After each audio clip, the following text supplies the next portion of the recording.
Would you like to tell us a little about your family and how you came to own the estate here? Sure, yeah. The farm has been in our family for that's 4 generations now, and we basically started off as farmers, and we grew a lot of cereals and potatoes, and therefore through different generations we've gradually built up the size of the farm, so we're 1,000 hectares, just over 2,000 acres of productive arable land in Angus, which is, you know, it's a business in its own right. And then having done that, we've always looked at opportunities of how we add value to what we do. Also, background of my brother's been involved in the distilling industry, and we thought, why don't we just look at building a distillery? What do you hope to see the distillery turn into in the coming years? We're going from strength to strength in with our gin and with our vodka, and we're now into Singapore and South Africa. We'll be into the US soon. So we see that slightly separated off as producing the sort of white spirits and the gin. We do very well in London, but behind us all is producing the ultimate whiskey.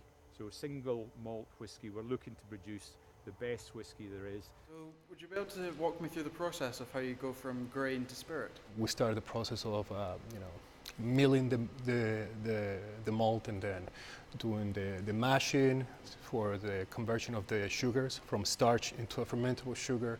And from that point on, we have to do our fermentations. From the fermentations, which are 96 hours, which are pretty long, we get a very fruity character, and from that point we do the first distillation, the wash distillation. Once we get into that last part of the distillation, that's the most crucial one, right? So where we're doing the separations of the foreshots, your hearts, and your tails.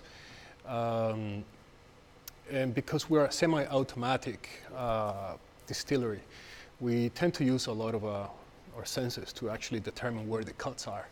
So we do our smell and taste, but we also use a demisting test to see the clarity of our cut.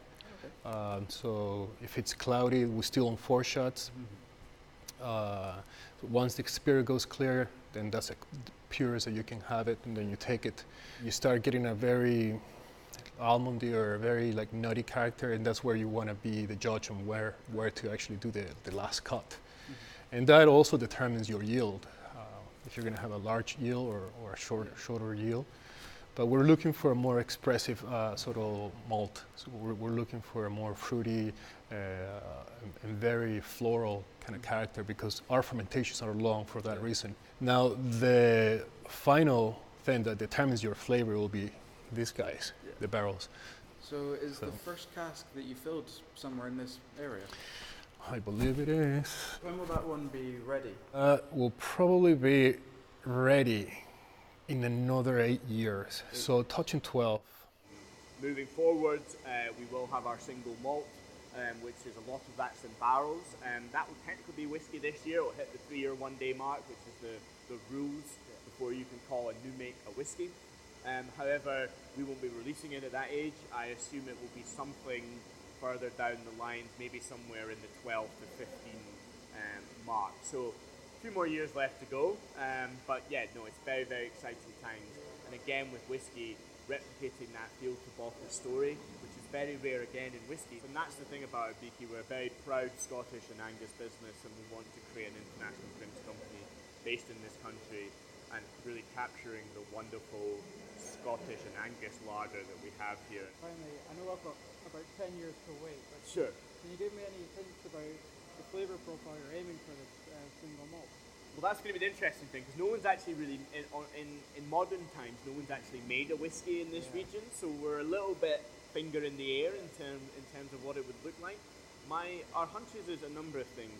The impact of Lunnon Bay is going to be significant, so the sea air and the saltiness of it. We keep all of our casks outside before we bring them in to get them ready to be filled in. Yeah. And what that is doing, the wood is soaking up the whole of the environment, whether it's the sea air, the soil coming off the land, everything will be, so it'll be a reflection of all these different flavours. We're not 100% sure, but I think it will be in that space. However, we will be tasting it later on this year.